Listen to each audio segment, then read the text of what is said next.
కన్యరాశి వారికి ఒకవైపు విశేషమైనటువంటి సప్తమ శని సంచార స్థితి, 6వ స్థానంలో రాహు సంచార స్థితి, సంతాన స్థానంలో పంచగ్రహ కూటమి సంచార స్థితి.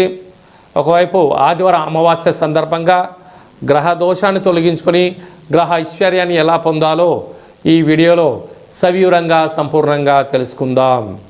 కన్యరాశిలో ఏ ఏ నక్షత్రాలు వస్తాయి అనగా ఉత్తరా నక్షత్రంలోని 2, 3, 4 పాదాలు, హస్తా నక్షత్రంలోని 4 పాదాలు, చిత్తా నక్షత్రంలోని 1, 2 పాదాలు కలిపితే కన్యరాశి. రాశాధిపతి బుధ భగవానుడు. వీరికి అర్ధాస్తమ బుధుడు ఉన్నాడు రాశాధిపతి కనుక ఓపిక చాలా అవసరం అని చెప్పి గుర్తుపెట్టుకోగలగాలి.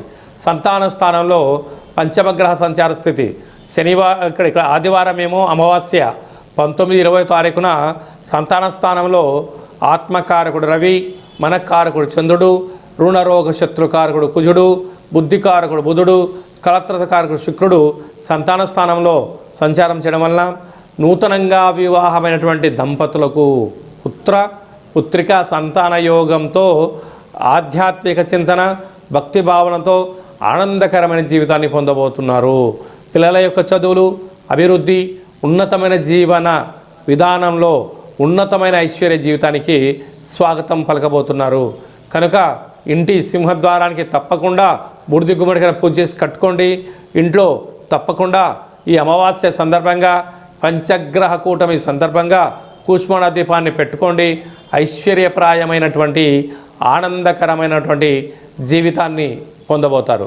అది కాకుండా ఈ అమావాస్య సందర్భంగా తెల్ల జిల్లేడు యొక్క వృక్ష ప్రదక్షిణ, అక్కడ పూజ, పెసరపప్పుతో కూడుకున్నటువంటి పానకం నైవేద్యంగా పెట్టడం, పరిస్థితులు అనుకూలించినట్లయితే ఆ తెల్ల జిల్లేడు యొక్క వేరును తీసుకొని వచ్చి ఇంట్లో పెట్టుకొని సింధూరాన్ని పూసి లక్ష్మీ గణపతి హోమ కార్యక్రమాన్ని చేసినట్లయితే గ్రహదోషం తొలగి ఐశ్వర్యం కలుగుతుంది. అదే కాకుండా వ్యయంలో కేతు సంచార స్థితి ఉండడం వలన చిన్న చిన్న విషయాలకు ఆందోళన తగదు. భూత భవిష్యత్ వర్తమానంతో ఆశాజనకంగా ఉంటుంది. మానవ ప్రయత్నంగా విజయ పతాకానికి స్వాగతం పలికి అన్ని ప్రయత్నాలు చేసుకోండి. రాజయోగం మీ సొంతం అవుతుందని చెప్పి కూడా గమనించాలి.